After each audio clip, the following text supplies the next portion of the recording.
Welcome to today's episode of the Be Sure podcast. Living with epilepsy involves challenges beyond seizures, including stigma and emotional impact. However, with the right treatment and adjustments, many people with epilepsy can lead active lives. To help us better understand this, we are fortunate to have a renowned consultant neurologist with extensive experience in treating epilepsy. Welcome, Doctor. Yeah, very good evening, very good morning to all of you. So I am Dr. Anup Gupta. I am consultant neurophysician practicing in Bhilai. I am a director and consultant neurophysician of Shri Siddhivinayak Super Specialty Hospital. So very thank you for inviting me to speak on epilepsy. uh, Epilepsy is a very important topic, and so many people are affected with epilepsy, and also there are so many good and bad things associated with epilepsy. So today I'll try to solve all the queries, all the questions of all the people who are or their caretakers who are affected with epilepsy. Let's start with the basics. What exactly is a seizure and how does it affect the brain? जैसा कि मैं बताना चाहूँगा, epilepsy या मिर्गी मिर्गी जो होती है, ये एक तरह का ब्रेन के एबनॉर्मल डिस्चार्जेस की वजह से होती है। क्या होता है, जैसे हमारा रूम का या घर का इलेक्ट्रिकल सर्किट होता है, उसी की तरह ब्रेन में भी इलेक्ट्रिकल सर्किट होता है, नर्व्स का सर्किट होता है, जिससे कि इम्पल्सेस या तरंगे एक पार्ट से दूसरे पार्ट में जो ट्रैवल करती हैं, जाती हैं, और वहाँ से हमारे पूरे बॉडी का फंक्शन, हमारे पूरे शरीर का फंक्शन मैनेज होता है। तो क्या होता है, कभी भी बहुत सारे कारण होते हैं जिसकी वजह से कई बार जब ये सर्किट डिस्टर्ब होता है, तो ऐसे में मिर्गी के दौरे या झटके आते हैं, जिसमें कि एबनॉर्मल या तरंगे जो हैं वो अपने सही जगह जाने की बजाय कहीं और जगह में अगर फोकस होती हैं या जाती हैं, तो उससे मिर्गी के दौरे या झटके आते हैं। जितने भी लोग मिर्गी के से अफेक्टेड हैं, उनको पता है कि मिर्गी के क्या लक्षण होते हैं। जैसे-जैसे हमारा ये आगे बढ़ेगा, मैं पूरा समझाऊँगा इसके बारे में। तो मिर्गी जो है बेसिकली एब्नॉर्मल डिस्चार्ज ब्रेन का, जिसकी वजह से बहुत सारे उसके लक्षण पैदा होते हैं। तो ये एक कॉमन मिर्गी है। What is epilepsy? क्या होता है कि सीज़र जो एक बार कभी दौरा पड़ा तो इसको सीज़र कहते हैं। किसी भी पेशेंट में जिसमें कि एक टेंडेंसी है कि उसको बिना किसी रीज़न के मिर्गी के दौरे पड़ने की संभावना भविष्य में होगी, इसे एपिलेप्सी कहते हैं। अगर किसी को एक बार सीज़र आया तो हमको उसका कॉज़ पता करना है और उसके हिसाब से हमें ट्रीटमेंट देना है। कई बार ऐसा होता है कि कुछ कारणों से हमें उसके लिए लंबे दवाई की ज़रूरत नहीं होती। लेकिन मान लीजिए अगर कोई ऐसा मरीज है जिसमें कि हमें लगता है कि उसको अभी तो झटके आई हैं, लेकिन भविष्य में भी उसको बिना किसी कारण के झटके आ सकते हैं। ऐसे में हमें लॉन्ग टर्म दवाई देनी होती है, इसे एपिलेप्सी कहते हैं या मिर्गी के दौरे कहते हैं। तो मान लीजिए अगर किसी को एक बार झटका आया, तो अगर कोई कारण हमें पता चलता है और हम उसको एक्सक्लूड कर दें तो दवाई की नीड नहीं है। लेकिन किसी की बॉडी में टेंडेंसी है, जिस भी रीज़न से, कि उसको भविष्य में भी झटके आ सकते हैं, इसे एपिलेप्सी कहते हैं। What are the different types of seizures and do they affect people differently? जी, एक तो कारण की वजह से टाइप ऑफ सीजर्स होते हैं, दूसरा किस पैटर्न से वो झटके अपीयर हो रहे हैं बॉडी में, वो होते हैं। एक होता है जनरलाइज्ड एपिलेप्सी, जिसमें कि पूरी बॉडी में कंपन होता है, पूरी बॉडी में ऊपर से नीचे तक कंपन होता है, हाथ पैर टाइट होता है, मुंह टेढ़ा होता है, आँख ऊपर चढ़ती है, मुंह से झाग आता है, जीभ कटती है, आदमी पेड़ की तरह, जैसा एक सूखा हुआ पेड़ गिरता है उससे उस तरह से धड़ाम से नीचे गिरता है। कुछ देर झटके रहते हैं, उसके बाद पेशेंट थोड़ी देर बाद बेहोश रहता है। नॉर्मल हो जाते हैं झटके, लेकिन पेशेंट कुछ देर के लिए बेहोश रहता है, जिसे पोस्ट एक्टल फेज कहते हैं। उसके बाद वो कुछ टाइम बाद नॉर्मल हो जाता है। तो ये तो एक नॉर्मल जनरलाइज्ड सीजर्स हो गए। फोकल सीजर्स होते हैं, जिसमें कि क्या होता है कि पेशेंट का किसी भी एक हाथ या एक पैर से या किसी भी एक बॉडी पार्ट से, चाहे चेहरे से, हाथ से, पैर से झटके शुरू होते हैं। कई बार वो उसी पार्ट में लिमिटेड रहते हैं, कई बार वो पूरे बॉडी में फैल सकते हैं। ये होते हैं focal seizure followed by secondary generalization और पार्शियल ऑनसेट सीजर विद और विदाउट सेकेंडरी जनरलाइजेशन, इसे कहते हैं हम लोग।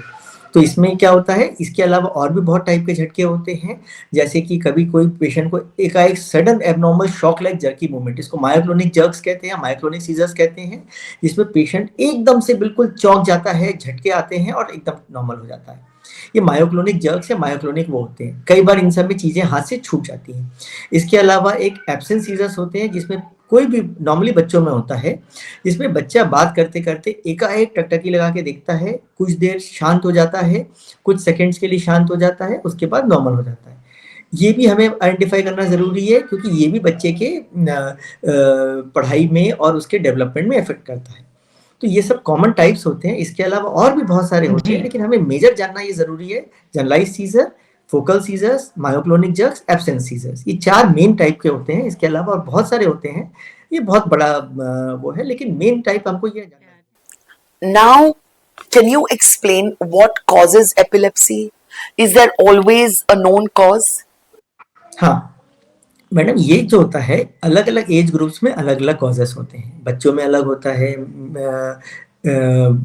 जैसे-जैसे एज बढ़ती है अलग-अलग कारण होते हैं। कुछ जेनेटिक कारण होते हैं, कुछ इडियोपैथिक होते हैं जिसका कोई रीज़न नहीं होता, कुछ फैमिली हिस्ट्री पॉजिटिव होता है तो उसमें जेनेटिक रीज़न्स होते हैं। तो सबसे पहले एक होता है इडियोपैथिक जिसका कोई नोन कारण नहीं है। दूसरा होता है जेनेटिक जिसमें कि एक जेनेटिक प्रीडिस्पोज़िशन है, जिसमें एक आनुवांशिक प्रॉब्लम है फैमिली में, जिसकी वजह से वो पेशेंट और उसके अलावा दूसरे फैमिली मेंबर्स को भी झटके आने की संभावना होती है। इसके अलावा होते हैं बहुत सारे स्ट्रक्चरल ब्रेन एब्नॉर्मैलिटी, जैसे किसी को ब्रेन ट्यूमर है, किसी को दिमाग में कीड़े की गठाने हैं, किसी को टीबी है ब्रेन का, किसी को फीवर और इन्फेक्शन है, किसी को कोई लकवा हुआ है, पैरालिसिस हुआ है, उसके बाद ऐसा होता है, सर में चोट लगने की वजह से ऐसा होता है।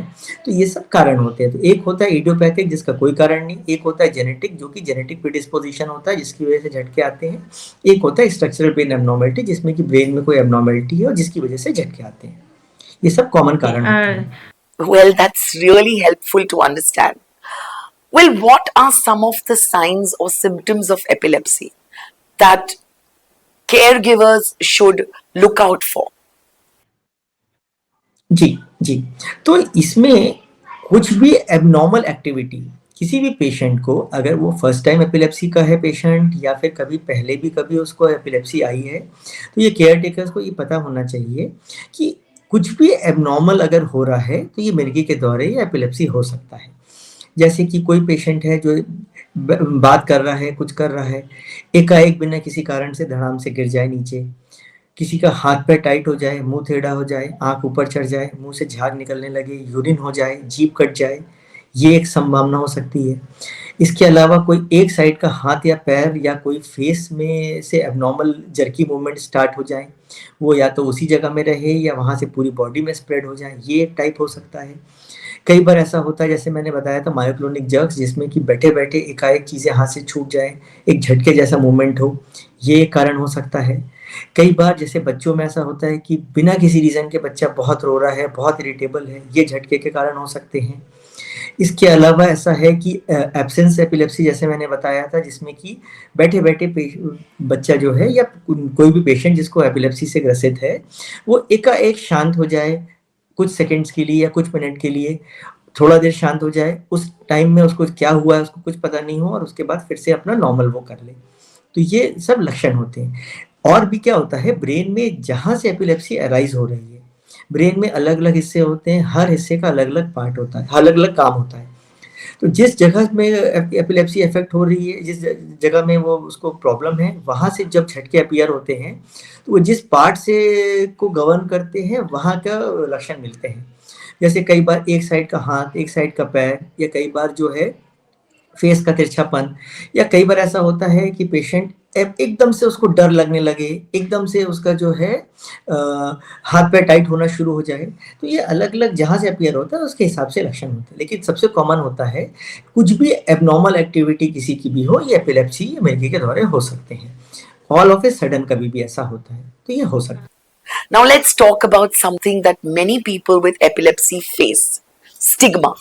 Can you tell us why epilepsy is often misunderstood? बहुत सारे मिथ्स हैं, बहुत सारे मिसअंडरस्टैंडिंग्स हैं, बहुत सारे स्टिग्मा हैं।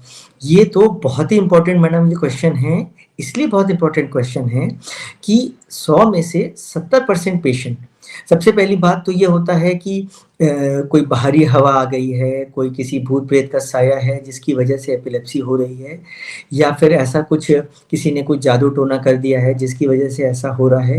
ये बिल्कुल ही गलत बात है, गलत धारणा है। हमें इसको बिल्कुल हमको अवेयर करना है, पूरी पब्लिक को, सबको। ऐसा कुछ भी नहीं है।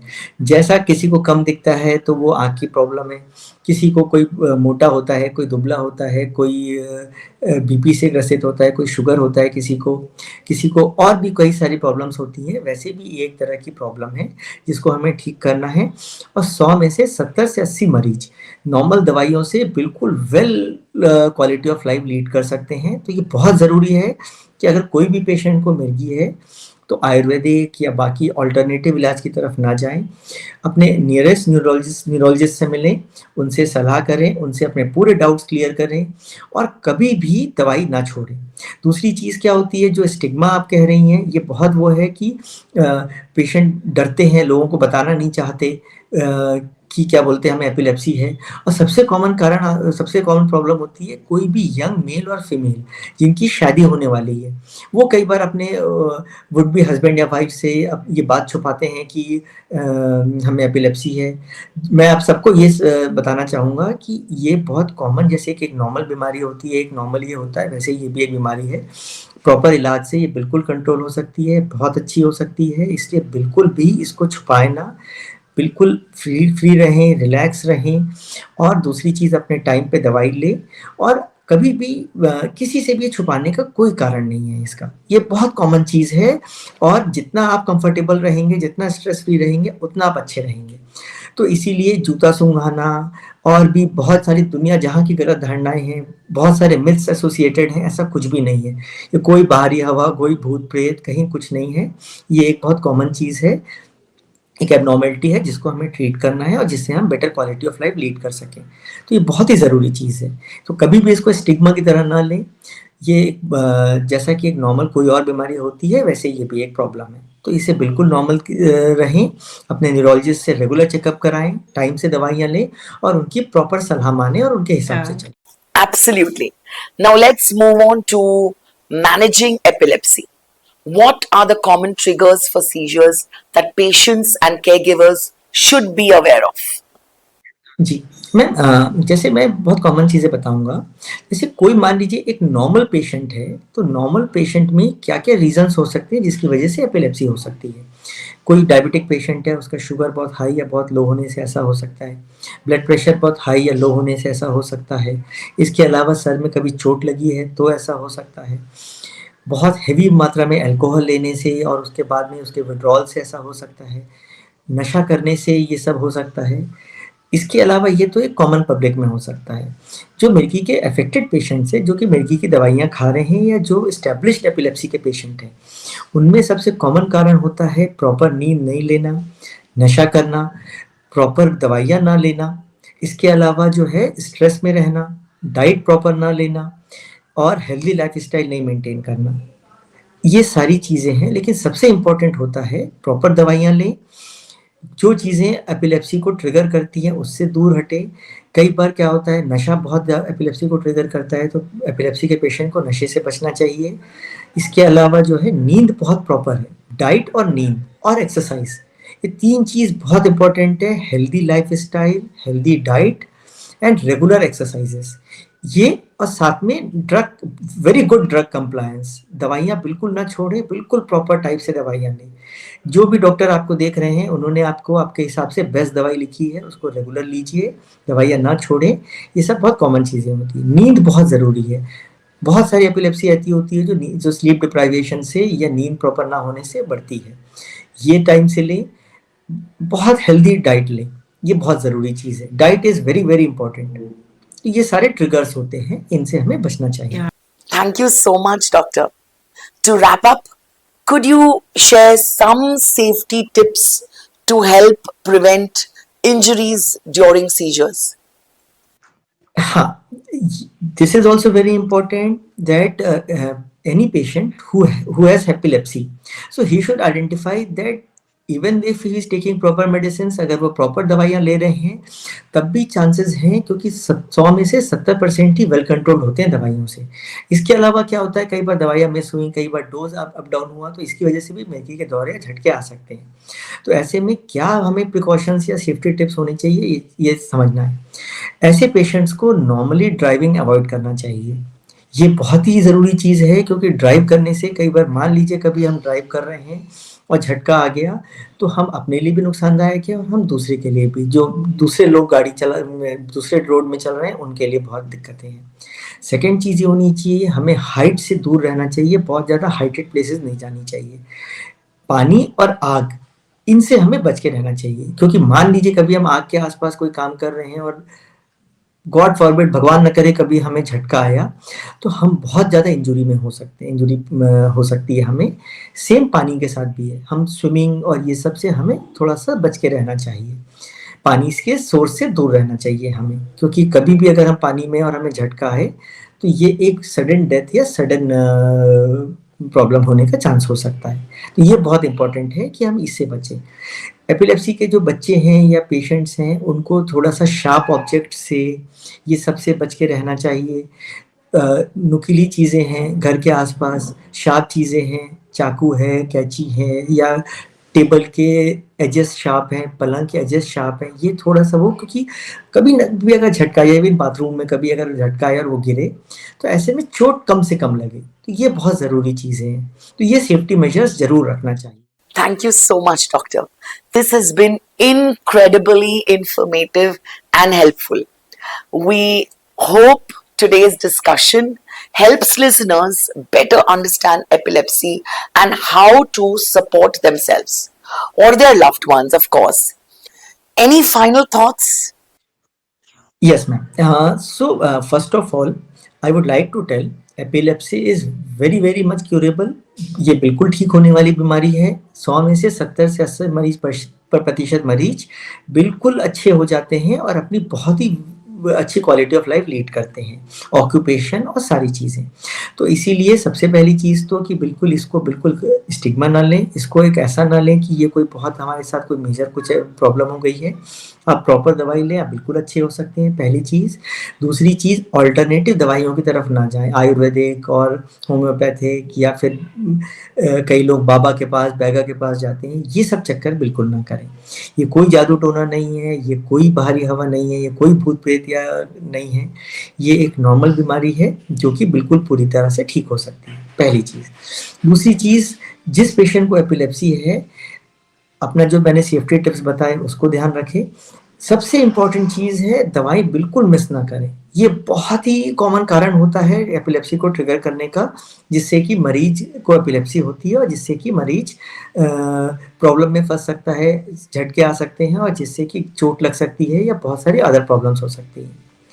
तीसरी चीज़ मैं कहना चाहूँगा कि स्लीप प्रॉपर लें, डाइट प्रॉपर लें और नशे से दूर रहें। ये सब चीज़ें एपिलेप्सी को ट्रिगर कर सकती है। तो हेल्दी लाइफ़स्टाइल आप अगर रखते हैं, दवाइयाँ प्रॉपर लेते हैं, डॉक्टर की सलाह मानते हैं, नींद अच्छी रखते हैं, तो आप बहुत अच्छी क्वालिटी ऑफ लाइफ़ लीड कर सकते हैं और आप बहुत एक्सेल कर सकते हैं। बहुत सारी ग्रेट पर्सनैलिटीज़ ऐसी हैं जिनको एपिलेप्सी रहा है, लेकिन आज वो अपना पूरी लाइफ़ अच्छे से लीड किया उन्होंने और अच्छे हैं। लियोनार्डो दा विंची जो एक पेंटर और फिलॉसफर थे, ये एपिलेप्सी से ग्रसित थे। आज सोचिए पूरी दुनिया में आज तक उनका नाम है। जॉन्टी रोड्स जो कि वर्ल्ड के बेस्ट फील्डर रहे हैं, वो एपिलेप्सी से ग्रसित हैं, लेकिन वो दवाइयाँ लेते हैं और बिल्कुल नॉर्मल है। किसी को पता भी नहीं चलेगा अगर बताया नहीं जाएगा कि एपिलेप्सी के पेशेंट हैं। ऐसे और बहुत सारे पर्सनैलिटीज़, बहुत सारे लोग हैं जिनको एपिलेप्सी है, लेकिन आज वो अपनी ज़िंदगी में बहुत अच्छा कर रहे हैं। तो प्रॉपर सलाह मानें डॉक्टर की, प्रॉपर जो भी न्यूरोलॉजिस्ट को आप दिखा रहे हैं उनसे संपर्क में रहें और प्रॉपर दवाइयाँ लें। आप बिल्कुल अच्छी क्वालिटी ऑफ लाइफ लीड कर सकते हैं। ये कोई मेजर प्रॉब्लम नहीं है। ये कोई भी आगे की ज़िंदगी के लिए कोई ऐसा कोई वो नहीं है कि ये आपकी ज़िंदगी रुक जाएगी या प्रॉपर नहीं चल सकती, और कभी भी ये छुपाने के चक्कर में, दबाने के चक्कर में ना रहें। Thank you, Doctor. And thank you to our listeners. Until next time, take care and stay informed.